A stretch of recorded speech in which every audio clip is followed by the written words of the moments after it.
Hey friends, welcome into the TexAgs Rewind presented by Specs, the 4-time Retailer of the Year. Olin today changed my name to David 9-0, not David Nuno, and I'm very happy about that name. Hopefully we keep adding to it. Ella Ryan, your favorite part of the show? She's hanging out at the Angry Elephant News and Social Center, by the way. My favorite part of the show was Bucky McMillan. I just love hearing what he has to say about the season. I think he has a great attitude looking forward, and I'm hoping to go to the game on Friday. Yeah. So just getting to hear about that's always cool. Central Florida, we owe them one. Nick, your favorite part of the show today here in the Rollo Insurance Studio? I'll go Marty Smith. Yeah. Just because y'all are talking about, getting old, gray hair. That was my favorite part. Yeah, it's kind of weird when somebody gives you a compliment, how to respond to a compliment on air. Like, thanks, man. It's kind of awkward. But it was a nice compliment, so thank you, Marty. What else made the rewind? Callie's distracting me back here. Sorry. What else is on the rewind? OB, Billy Liucci, and Bucky McMillan. Bucky Ball, all that and more. It's the rewind. Check it. His name is Dalton Brooks. Yeah, what an amazing game for that young man. I'm going to take, for mine, I'm saying the turning point was the fake punt. Okay. Even though A&M had a 2-touchdown lead, Missouri had just scored, right? Yep. And now they're on the way to forcing a 3 and out. So A&M's having to punt. So all the momentum is on Missouri's side, and I feel like that's where the game is going to turn. Yep. Or could turn. And then Mike Elko, who has some Stones. grande cajones. Okay, I'm not sure if that's allowed. Cajoles. I don't know how they decided to run that play. Had Missouri been overloading on the right side all the time? I guess it's been the A&M left side all the time. Or was it something, if they see it, do they check to it? I don't know. But we all saw it, the fake punt. Marcus Ratcliffe is able to pin the guy on the end. The end on had been the A&M's right side, slants on a block, and he just lets him and he pins him. And that leaves this number 35, who's playing like a linebacker. I don't even know who he is. He must be a walk-on because he doesn't have a name on his back. And Jacob Graham comes up, makes first contact. Delays him for a second. Just for a second. And then he turns, and here comes Albert Regis. Big 300-pound Albert Regis comes and, gets a block on him. And number 12, Owusu, he's just looking for somebody to block. Yep. The play is set up so well. There's nobody to block. And here comes Dalton Brooks, high school running back at Shiner, and he's just... And he's off. I could have got the first down. Yeah. That play was set up and blocked so well. I'm not getting the 48 yards like Dalton Brooks did, but man, what a play, what a call. And at that point, I felt like that because they got a field goal out of it. I thought that's all they needed. I felt that they nailed it down right there, in my opinion. Marty, it's a unique position for somebody who's grown up an Aggie, basically my entire life, has followed this team so closely the last 5 years, and really my professional career, I've always paid attention to what's going on with my heart involved, and I'm watching these games happen, and I start creeping into the way it used to be in my head, they needed a fake punt to change the moment, I'm enjoying every moment of it. But sometimes I fear what I shouldn't fear because this team has proven to me to be a different Texas A&M team. Does that make sense? Yeah, and my advice to you is embrace the journey and the moment because you're reaching back to a lot of scars. You're reaching back to what so many sports fans experience when they have been passionately in love with a team and the people that comprise that team for a lifetime. And you always go, well, they're going to break my heart again because that's our defense mechanism. But you're not enjoying the journey if you're doing that right now with this particular team. And if you get your heart broke, you get your heart broke, man. Put all the chips in the middle.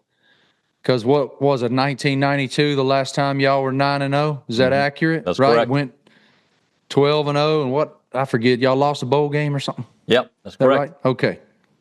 All right. So 1992. Is that even your lifetime? How old are you? I'm 49. So, yeah, definitely is my lifetime. You're my age? Yeah. Damn, I need your secret, man. What's your secret? Golly. It's good genes. It's definitely good genes.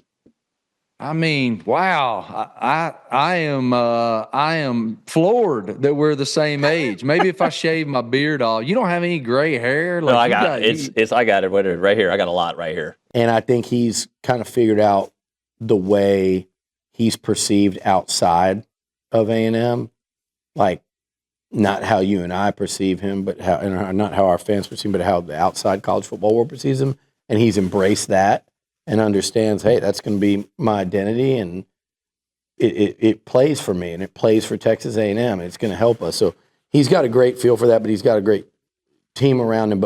So people are starting to really get to know Elko, and our fans, when he sits here and does an hour interview, or when he sits at the TexAgs kickoff and sits there for an hour and a half, and I'm trying to make him leave because I know he's got work to do, but he's wanting to interact with everyone, and people have gotten to know him.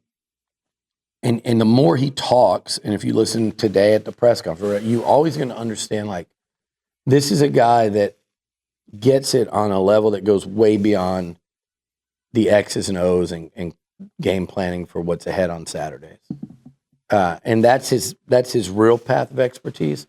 But I'm telling you, if you don't know this, Mike Elko left for Duke, and if you'd have given him true serum, but he's too good a dude to say anything about the job that Jimbo Fisher had after Jimbo hired him. But when he sat here for 4 years, I guarantee you, he's sitting there going, man, if this was my I'd do this job, I would do this. And it wasn't in a way of second guessing. I'm just saying internally, he was thinking that. And when he left for Duke, if the opportunity presented itself for him to get back here, I know he was sitting there like, I would love nothing more. And whether it was at A&M or anywhere else, his thought process, I think, from day one as a coordinator, but especially when he took over there at Duke, was, how can I do this differently than others? How can I do this better? And that's no insult to guys like Clausen and Kelly and Jimbo, but he watched and learned and picked up the right, the wrong. Just your first week of Aggie basketball, it being official, just your thoughts on the week it was.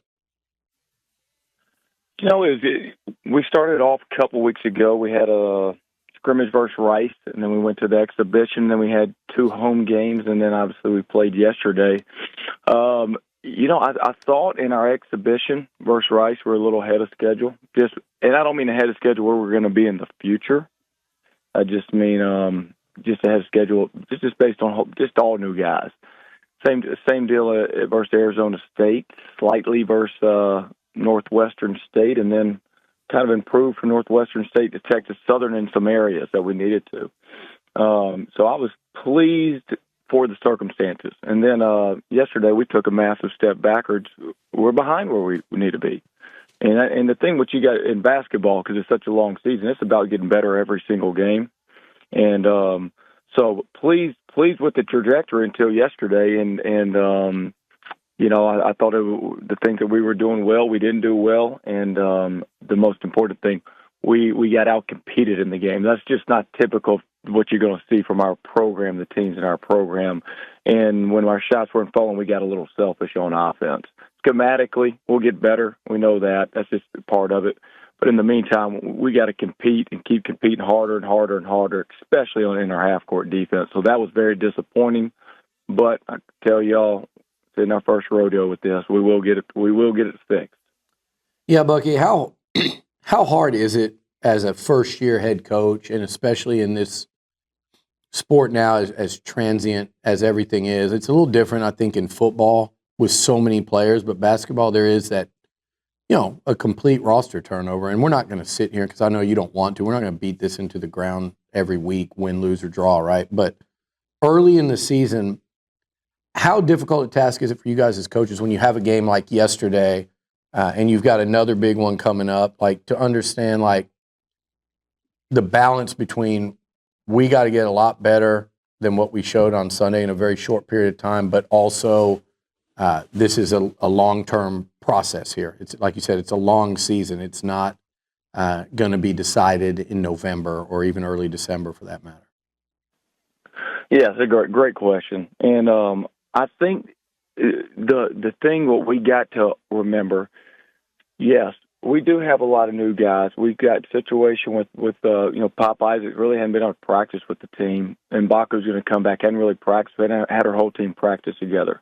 All right, Ella Ryan, I want you to close it out. I'm trying to think what's fitting for today. This is my least favorite part of my week. Is this one little thing? This little part? It stresses me out. Does where it I have really? To mix something in, yeah. Okay. I just want you to say something about being casually late. That's all you got to say. That's all you got to say. And you can take that any way you want. Okay? I think you know what I'm talking about here. I know what you're talking about. This part, I don't know why this stresses me out. If you want to be casually late to liking and subscribing, you're going to miss out on a lot of the see what I'm saying? See, I'm not I don't have it on the dome, but that was good. If you want to be casually late to liking and subscribing, you can tune in and watch the rewind. But make sure to follow and subscribe on all our TexAgs platforms. Call, text, chat, join the conversation somehow. She's the great Ella Ryan. I'm David Nuno. David 9-0. We'll see you next time.